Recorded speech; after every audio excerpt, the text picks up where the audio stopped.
Құрметті достар, каналыма қош келдіңіздер. Бүгін сіздермен геркулестен котлет жасаймыз.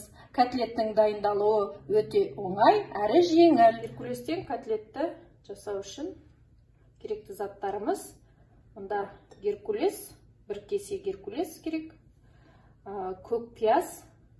Көк пияз болмаса, орнына күнделікті қолданатын пиязды да қолдануға болады. Бір пияз жетеді күнделікті. Одан кейін чеснок. Чеснок бұл жерде 2 бас чеснок сақтап турайсыз. И 2 куриный бульон. Және де 3 жұмыртқа. Алдымен геркулес котлетімізге бірінші геркулесті тысымызға салып, оның үстінен қайнап тұрған ыстық суымызды осы геркулестен асырып құясыздар.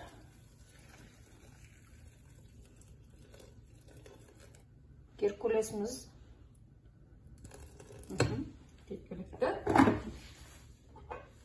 Геркулесімізді осылай судың ішіне батып тұрса болды. Енді осы геркулесті бетін жауып 20 минутқа бірінші бұқтырып аламыз.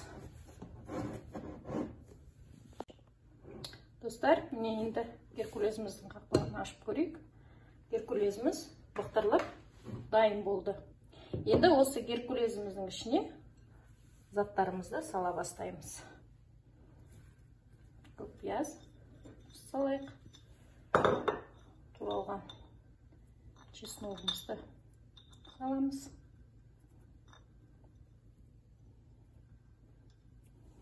Бұның үстіне куриный бульонымызды саламыз. Куриный бульонымызды осылай қолмен үгітіп саласыздар.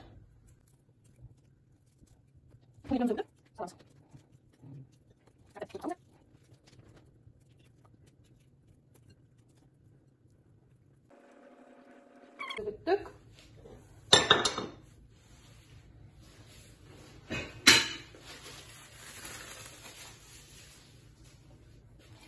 Енді осыған 3 жұмыртқамызды аламыз.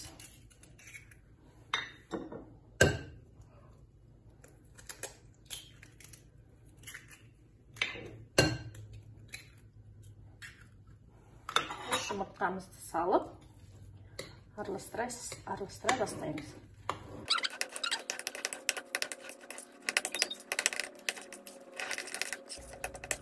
Енді пешімізді қатты қыздырып, үстіне тавамызға майымызды құямыз. Майдың мөлшерін осындай котлетке құятындай қып, пісіратындай қып шығарамыз. Енді майымыз қызыды.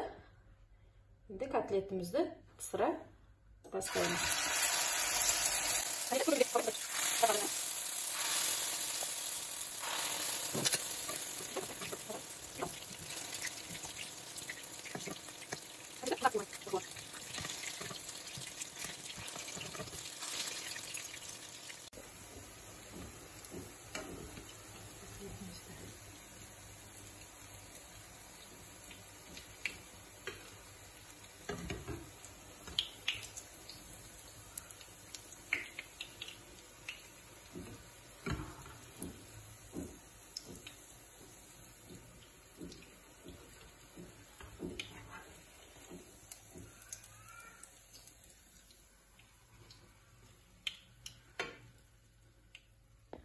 Достар, геркулестен жасалған котлетім дайын болды.